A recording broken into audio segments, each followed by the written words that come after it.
On va parler maintenant de Data Shopper avec Guillaume Mounier pour Danone et Pauline Goujon, directrice générale de Catalina.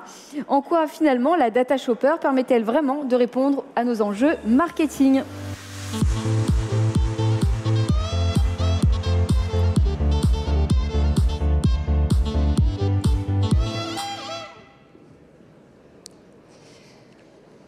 Bonjour. Bonjour. Donc, la volatilité des shoppers est au cœur des préoccupations des marques et des distributeurs. Quand on voit que 60% des shoppers quittent une marque d'une année sur l'autre, on va en voir deux exemples de chez Danone avec toi aujourd'hui, Guillaume, et cet effort perpétuel de recrutement qui occupe les marques. D'autant plus dans un contexte inflationniste qui rebat les cartes, où le shopper est de plus en plus attentif aux messages autour de lui. Avec un parcours d'achat qui lui aussi est plus fragmenté et plus complexe, les shoppers sont plus connectés. 72% des Français préparent une liste de courses.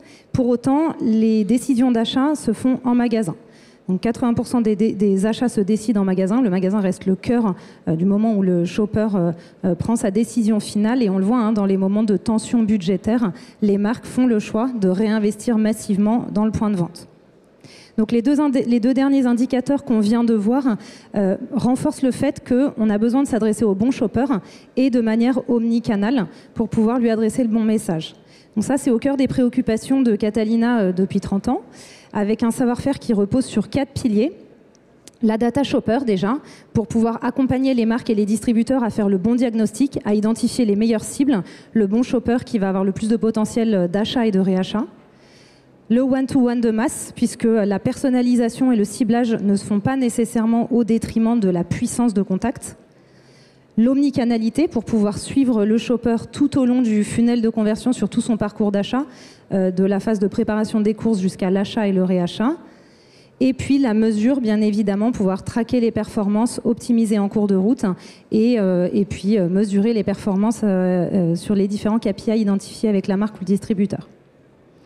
Donc c'est dans cette optique qu'on a pu accompagner Danone sur 2 stratégies de marque. Je te remercie Guillaume d'être là aujourd'hui pour en parler avec nous. On voit que la Data Shopper est de plus en plus au cœur de vos réflexions. Est-ce que tu peux nous en dire un petit peu plus sur la manière dont vous allez utiliser cette Data Shopper pour travailler vos marques ? Ouais, la Data Shopper est plus en plus au cœur de nos dispositifs d'activation marketing et je dirais que ce n'est pas nouveau, ça a même tendance plutôt à s'accélérer à mesure que les distributeurs nous ouvrent l'accès à leurs données d'encarté et à la data transactionnelle, mais également avec le développement de la technologie qui permet de traiter ces masses de données. Et ce qui est super intéressant et pourquoi c'est de plus en plus au cœur de nos dispositifs d'activation, tout d'abord, ça nous permet d'avoir un ciblage plus précis de nos shoppers. Ça nous apporte également de l'efficience dans les messages qu'on peut porter à nos consommateurs. Et bien sûr, avec la Data Shopper, on peut mesurer l'impact de nos dispositifs. Et c'est ce qu'on va vous illustrer avec Pauline à travers 2 cas. Alors, je vais introduire le premier cas, qui est le cas de la marque Light & Free et le changement, la transition de la marque Typhine vers cette nouvelle marque Light & Free. Donc, la situation était, nous sommes à l'été 2021 et on décide de fusionner 2 marques. Une marque historique de la catégorie ultra frais qui est Typhine, marque emblématique de l'allégé, vers une marque qui a été lancée en 2018, donc à peine 3 ans plus tôt, beaucoup plus lifestyle, qui est Light & Free. Et évidemment, on a un enjeu, c'est comment est-ce qu'on va accompagner les shoppers de Typhine vers cette nouvelle marque, qui est quand même 3 fois plus petite que Typhine, et recruter sur cette nouvelle marque.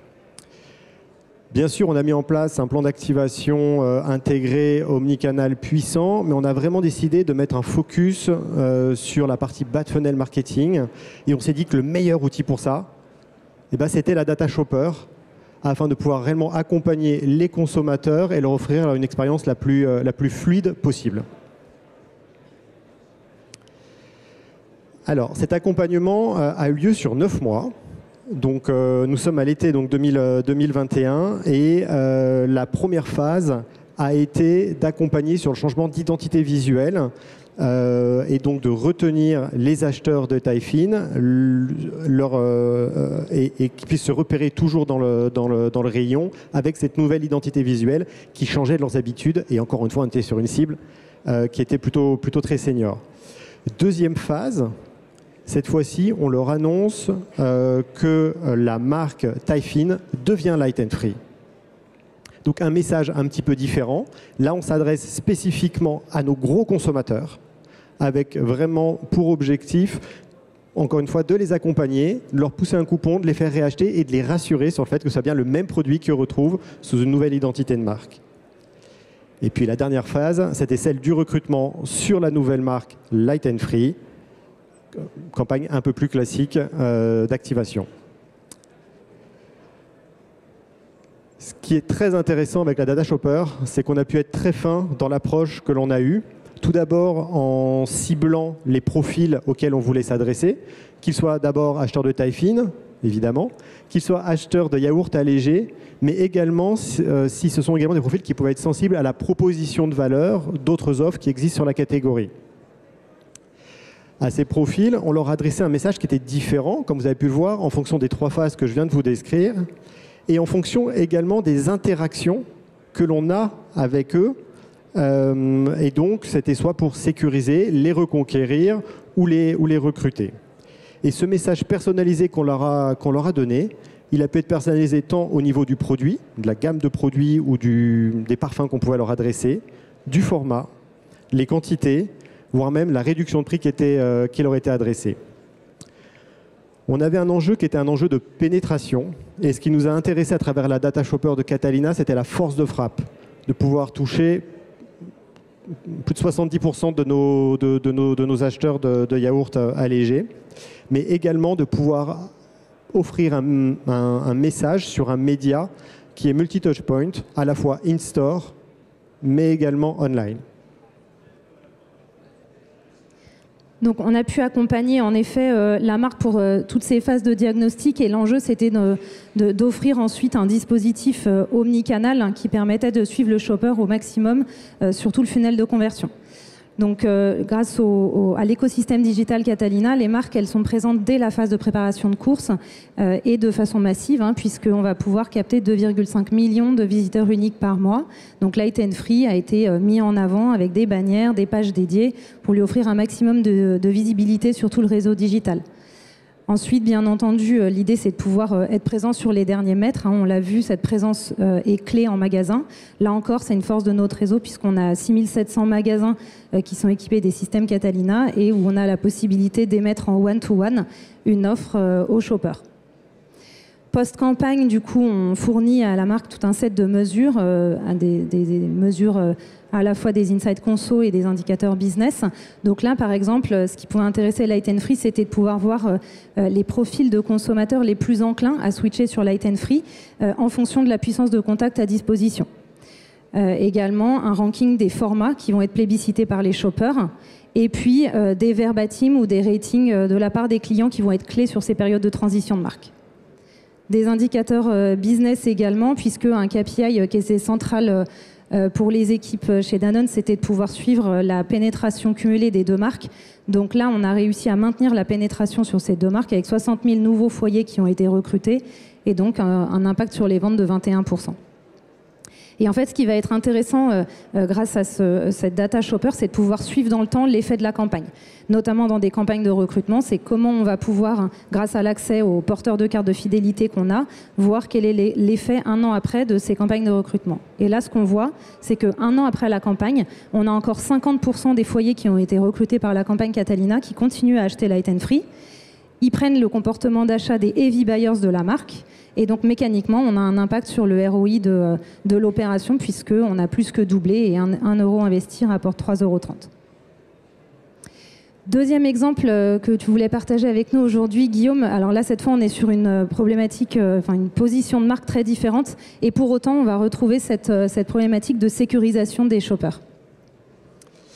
Oui, on va parler de la marque Activia, marque évidemment extrêmement connue, qui est présente sur la table de 4 foyers français sur 10, donc c'est quand même beaucoup, donc j'imagine qu'il y en a plusieurs dans la salle.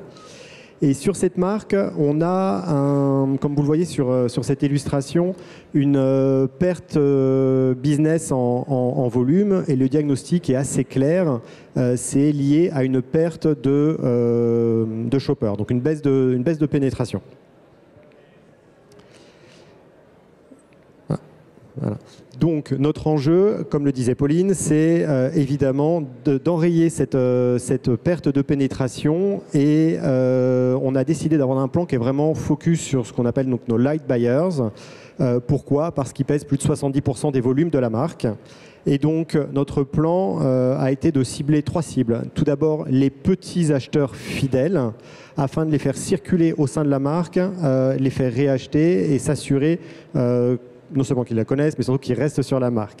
Bien sûr, ensuite, ça a été de cibler nos déconsommateurs et enrayer donc cette déconsommation en leur remettant à l'esprit l'offre d'Activia.